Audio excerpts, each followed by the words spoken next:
So let's jump to it. So our first turning point, Declaration of Independence. Right? And it may be obvious, so we're going to talk a little bit more around the edges of it and look at it in a more deep way. So July 1776. A couple things to keep in mind about the Declaration. Nobody's thinking about independence. This is where we get into that trap of inevitability. Something is inevitable. That in 1765 we rioted over the Stamp Act. That means Americans want their independence. No way.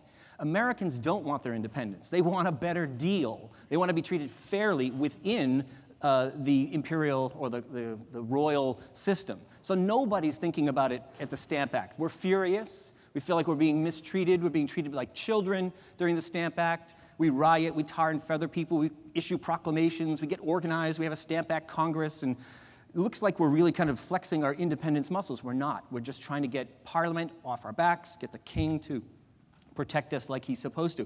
And I'm going to skip through all this pre-revolutionary stuff, but the Boston Massacre, right? Here's Paul Revere's famous, incredibly propagandistic depiction of the Boston Massacre. Surely this is the one that made Americans sit up and say, we are out of here. No. I usually say to my students, how many hundred people were killed in the Boston Massacre? It's 5. 5 as in 1, 2, 3, 4, 5. We call it the massacre because this is a great example of the early history of spin and politics. But we get angry, we denounce it, but then everybody calms down and just gets back to what they're doing. Tea Party, 1773. That's where you can draw the line. You can see that people are thinking that maybe we are not going to get a fair deal. But what the key thing about the Tea Party is that that's what convinces the British that things are reaching a turning point, and they need to drop the hammer on us. And it's when they do that, in the wake of the Tea Party in 1773, that we start to fast forward towards this eventual, not inevitable, eventual decision about independence, especially once the shooting begins in 1775. And in 1776, Tom Paine, one of the great figures in American history who doesn't get nearly enough credit, Tom Paine writes Common Sense. And Common Sense, just think about the title. He's talking to America. It's one of the most widely read, widely distributed pamphlets in American history on a proportional basis. And he's basically saying to Americans, wake up. You've been trying to get a better deal from the king, from the parliament, and all that stuff. It's not going to happen. It is folly to believe that an island can rule a continent. We need to go our own separate way. Independence is common sense. And it's that document, and also things happening on the ground, that make people realize, it's a radical decision. It's dangerous. It's fraught with all kinds of problems. It probably won't work, but we're going to do it. And so that's the key thing. 1775, 76, that's when we start leaning towards independence, but not up to that point. Then in 1776, in July of 1776, the war is a year old, and nobody wants to write the Declaration. It's we think of who wouldn't leap at that opportunity to kind of put on paper who we are and what we're doing. Nobody wants to write it. It's because it's considered a pro forma piece of paper. It's something you just have to do. You have to write down why you're doing what you do. Well, they finally get these guys, Jefferson, Adams, and Franklin, kind of an all-star cast. And they're willing to do it. There are two others who are less important. And they sit down, and Jefferson writes it, and then the other two heavily edit it. And that's where we get the Declaration from. But the Declaration is essentially a declaration of war. And the first part that we love, the Declaration that defines all these great values, that was sort of considered fluff. The key part was the last 2/3, where we said, we are breaking away from Great Britain for these reasons. The king has done all these terrible things to us. He's sent troops, he's taxed us to death, he's dissolved our legislatures, he has. That's the key part that we need to explain to the world. But Jefferson does put that flowery philosophical treatise at the beginning, and that, as we'll see, will have legs. Two things. One is, he says something that is not necessarily focused on at the time, but becomes exceedingly important over time, which is that natural rights, endowed by our Creator, natural rights, our rights, the rights of individuals, the rights of citizens, the rights of a society, come not from a king who deigns to give you your rights and can therefore take them back, but it's like gravity. It's part of the natural world. It's from God. And that is a key concept. It it may not sink in right away, but it begins to sink in over time. And the other thing is, and this, I remember hearing Joseph Ellis, the great historian, talk about this. He says, think about this. He says, endowed with certain inalienable rights, among these are. What's important about that? It means we're not going to give you, it's not just life, liberty, and the pursuit of happiness. Those are just the three that come to mind. Those are maybe the three most important, but they're not the only ones. So Jefferson, whether he meant to or not, creates space for this notion of individual rights, of human rights, of liberty to be expanded as we move forward in history, as circumstances unfold. So, and then the other thing about the document is nobody cares about it.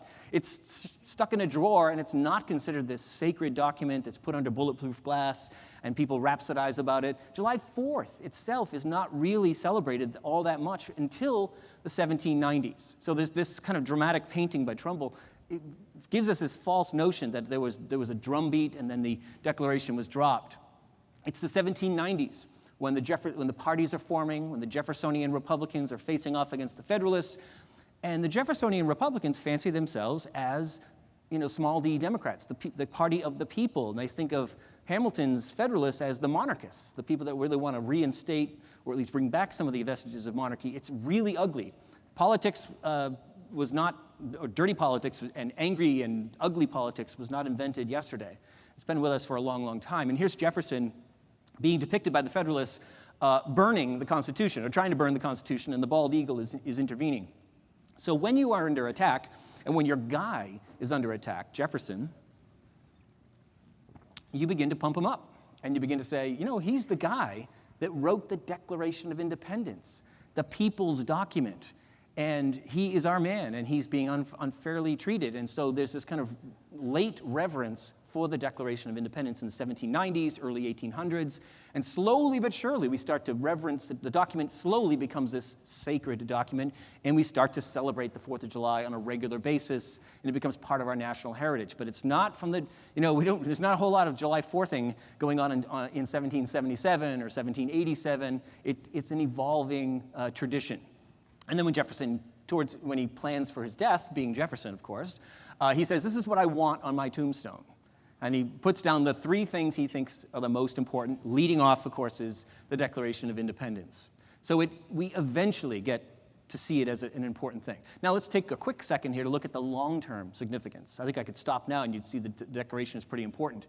The long-term significance is that people take it and use it. And they use it for their own purposes. Here's Elizabeth Cady Stanton. She convenes the Women's Rights Convention, 1848, Seneca Falls, New York, and rewrites in the early, takes the Declaration of Independence, kind of heretical, and rewrites it as a feminist manifesto, and writes right at the very beginning that all men and women are created equal. And people laugh at it, but it becomes this kind of marker that's put down, and eventually women's rights becomes a real thing, suffrage becomes a real thing, and so forth. And she had a reference point to which to make that point, right? And I love this cartoon. This is from, I think, 1915. So almost 100 years later, there's a suffragist who's rewriting the Declaration of Independence, and notice Thomas Jefferson's looking on, and notice he's not angry, he's curious. I never thought of that.